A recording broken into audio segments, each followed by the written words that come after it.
Նախ հարգելիներս, շատ շնորհակալ ենք, որ եկել եք լուսաբանելու։ Այսօր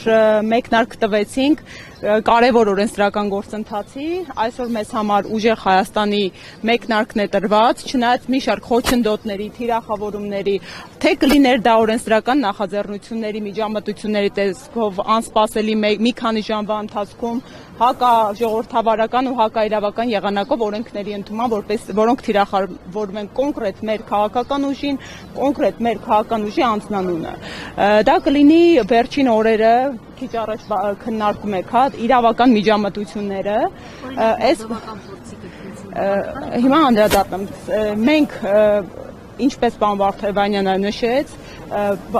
բազմաթիվ մասնագետներով ուսումնասիրած լրակազմած փաստաթղթերի ցանկ ենք ու լրակազմ ենք ներկայացրել, որոնք իրավական տեսանկյունից խոցելիության խնդիր չունեն մեկ։ Մենք գնում ենք հաղթարշավի եւ գնում ենք բացարձակ մեծամասնական հաղթանակի երկու։ Մենք գնում ենք, որպեսզի մեր հասարակության, մեր ժողովրդի ծանր սոցիալական վիճակը,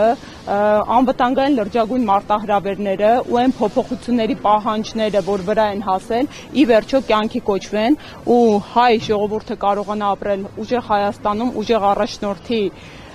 ղեկավարությամբ, ով Սամվել Կարապետյանն է։ Եվ ինչ վերաբերում է այս գործընթացներին, ձայնագրություններին, որ բազմաթիվ հարցադրումներ կա,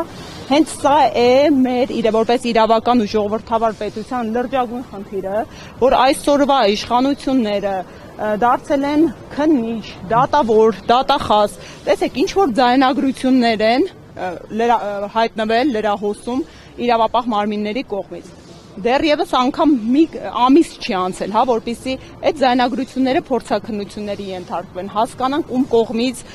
իրականացված են եւ ովքեր են այդ ձայնագրության մասնակիցները։ Իսկ ինչու չեք հնարավոր տարբերակ համարում, որ դրանք հնարավոր սադվիչներ են, որ մարդիկ են, ովքեր մեր քաղաքական ուժի հետ աղերս չունեն։ Որովհետև մենք նախաքննության գաղտնիքով ենք կաշկանդված, որովհետև մենք, այո, մեր գլխավոր խնդիրը նրան է կանում, որ մենք բավականին պարկեշտ ենք։ Եվ այո, մենք չենք թույլ տալիս իրավական գործընթացներին այդ աստիճան ծայրահեղ մանիպուլատիվ միջամտություններ։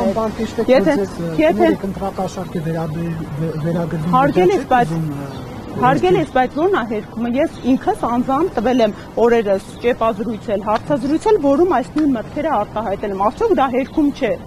արդյոք մեր երկրում, հատկապես տեսեք, եթե մենք ընդդիմադիր քաղաքական ուժ ենք, մենք քաղաքացիներ ենք, ովքեր կաշկանդված չեն հստակ օրինականության սկզբունքով լիազորություններով, պաշտոնատար անձինք, որոնք իրենց ծայրահեղ մանիպուլատիվ հայտարարություններ են թույլ տալիս, մանիպուլատիվ մոտեցումներ են թույլ տալիս, իրենք կաշկանդվածություն ունեն ի տարբերություն մեզ, ըստ միջազգային պրակտիկայի, ըստ մարդու իրավունքների եվրոպական դատարանի նախադեպային պրակտիկայի եւ ըստ ի վերջո մեր սահմանադրությամբ։ Այնպես որ ամփոփելով ասեմ, մենք ունենք հստակ օրակարգ, տեսլական ու այո, դուք գիտեք, մենք այն քաղաքական ուժն ենք, որը եկել է իրեն կաշկանդելու թե օրենքով ու իրավունքով, թե բարեվարքությամբ, ինչու ոչ այսօրվա իշխանությունը օրինակ վերցնելով, օրինակ մեր համակարգող ղեկավար կարելի է ավարտեմ, էլի պարոն Կիրակոսյան, մեր համակարգող ղեկավարի բարեվարք վարքագծից ընդունեցին բարեվարկության կանոնագիր այսօրվա իշխանությունները, որը ինչպես տեսանք շատ կարճ տևեց, իրենց պայմանները այնուամենայնիվ առաջ դարձել։ Ապրելու երկրի գլխավոր անդամները իրենք չեն ցանկացել ընդգրկվել նախընտրական ցուցակում, թե նաև ձեր ուժի կողմից է եղել պայման, որ իրենք չպետք է լինեն, հաշվի առնելով օրինակ, որ կարող է ասոցիացիայի, որ ժամանակին Նիկոլ Փաշինյանի հետ է համագործակցել։ Եվ կներեք նաև այն երկու ուժերը, որ միացել են նոր դարաշրջան միավորված։ Տեսեք, իրավական գործընթացը մի փոքր ներկայացնեմ, որոշակի մասնակցելիություն նախընտրական ցանկում ունենք, մեր ցանկը համընդհանուր դաշինքի 199 թեկնածուից է բաղկացած, ասեմ մենք դաշինք ենք կազմել ի սկզբանե մարտի 31-ին կնքված հուշագրին համապատասխան երկու քաղաքական ուժերի հետ, դրանք նոր դարաշրջան եւ միավորված հայեր կուսակցություններն են։ Ապրելու երկիր կուսակցությունը մեզ հայտնել է իր աջակցությունը եւ կրկին հուշագիր ստորագրվել է համագործակցության ու աջակցության վերաբերյալ, բայց ոչ որպես դաշինքի մաս։ Շնորհակալ եմ։ Հաստատքները շատ էսթետիկ Շատ կներեք, էլի հարցադրույցի չվերաբերվի, գործընկերներն է թույլ տանք, գործընկերոջից բավականին հարցեր տվեցիք։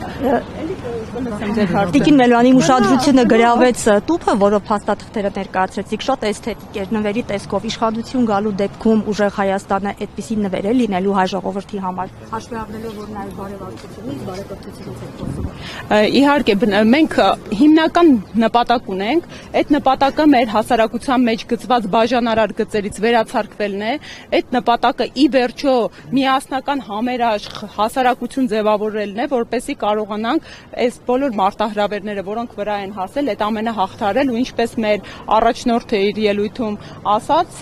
բավական է, որ գործի այն իրավիճակը, երբ գալիս են պաշտոնյաները եւ դատարկում են ժողովրդի ու քաղաքացու գրպանները իրենց գրպանները լցնելու նպատակով։ Մենք լինելու ենք այդպիսի իշխանություն, որի առաջնորդը իր գրպաններն է դատարկելու, որպեսզի ծաղկի ու ի վերջո ոտքի կանգնի մեր հասարակությունը։